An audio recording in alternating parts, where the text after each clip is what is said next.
बिस्मिल्लाहिर्रहमानिर्रहीम। उर्दूमेंट्री के मुअज़्ज़ज़ नाज़रीन को अस्सलामु अलैकुम। नाज़रीन मोहतरम, जंग अज़ीम अव्वल और दोम में कई तरह के हीरोज़ मंज़र आम पर आए हैं। इनमें एक रीच भी है जो हिटलर के नाज़ी सिपाहियों से लड़ा। ये रीच के एक बच्चे की कहानी है जिसने रोम की एक पहाड़ी चोटी माउंट कैसिनो को जर्मनों से लेने में सिपाहियों की मदद की। रीच के इस बच्चे का नाम वोजटेक था और वोजटेक की कहानी हकीकत पर मबनी है। ये कहानी शुमाली ईरान में मौजूद एल्बरोज़ की पहाड़ियों में शुरू हुई, जब शिकारियों ने रीछ के एक बच्चे के सामने उसकी मां को मार दिया। छोटे लड़के ने इस रीछ के बच्चे को देखा तो उसे अपने घर ले आया। कुछ अरसे के बाद 1942 में इस नौजवान रीछ के मालिक की मुलाकात पोलिश सिपाहियों से हुई जो कि इराक से ईरान की तरफ जा रहे थे। ये वो फौजी थे जिन्होंने बाद में पोलिश 211 कोर की 22वीं आर्टिलरी कंपनी का मेंबर बनना था। सिपाहियों ने इस रीछ के बच्चे को लड़के से कुछ फारसी सिक्कों, चॉकलेट्स, स्विस फौज के चाकू और गाय के एक मन गोश्त के इवज़ खरीद लिया। वो इसे पुरानी शराब की बोतल में दूध डालकर पिलाते रहे जिससे वो बड़ा होता गया। इस भूरे रीछ को, जिसका वज़न 200 किलोग्राम और लंबाई 6 फुट थी, फ़ौज में भर्ती कर लिया गया और यूनिट में फ़ौजी की हैसियत से रहने की इजाज़त दे दी गई। पीटर प्रेंडिस नामी एक सिपाही को वोजटेक का कीपर मुकर्रर किया गया, जिसने इसे फ़ौजी सल्यूट करने का तरीका तक सिखा दिया। इसी तरह इसने फ़ौजियों जैसी और आदत भी सीख लीं।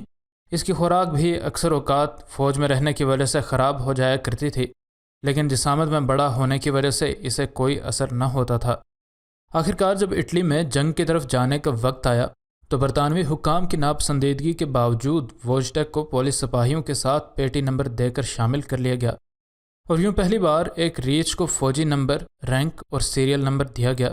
यूँ एक रीच तारीख का पहला फ़ौजी रीच कहलाया। वोजटेक को भी इतालवी मुहिम के दौरान इंसानी फ़ौजियों की तरह जुल्म बर्बरियत का सामना करना पड़ा। कहा जाता है कि माउंट कैसिनो की लड़ाई के आखिरी मराहिल के दौरान ये रीच शेल फायर की जद में आया तो फ़रार होने की बेकार कोशिश में दरख्त पर चढ़ गया, लेकिन फिर अपने दूसरे साथियों की नकल करते हुए सामान जंग मुंतकिल करता रहा और जंग के शदीद तरीन हालात के बावजूद बहादुरी से बारूद की बोरियों को उठा कर ले जाता रहा। इसके इसी नाकाबिल यकीन और बरवक्त एम्यूनेशन की तरसील ने पोलिश सिपाहियों को कुमक पहुँचाई और उनके हौसले बुलंद किए रखे और बिलाखिर पोलिश 211 कोर ने माउंट कैसिनो को जर्मनों से हासिल कर लिया और वोजटेक ने इस जंग में बहुत बड़ा किरदार अदा किया। इस लड़ाई में दोनों तरफ के तकरीबन 70,000 फौजी मारे गए। इस लड़ाई में वोजटेक की वफादारी और नाकाबिल यकीन किरदार ने उसे एक हीरो बना दिया था।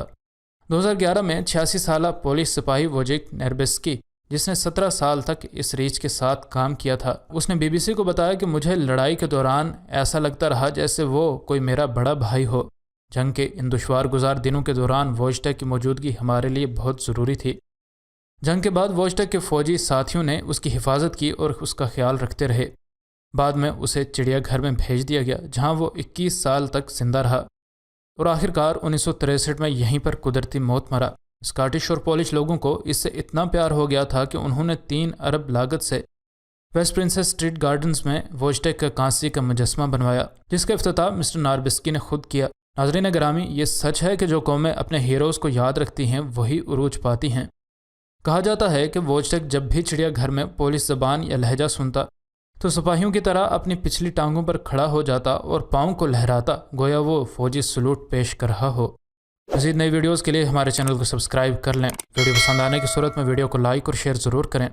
इंशाअल्लाह मिलते हैं अगली वीडियो में। फ़ी अमान अल्लाह।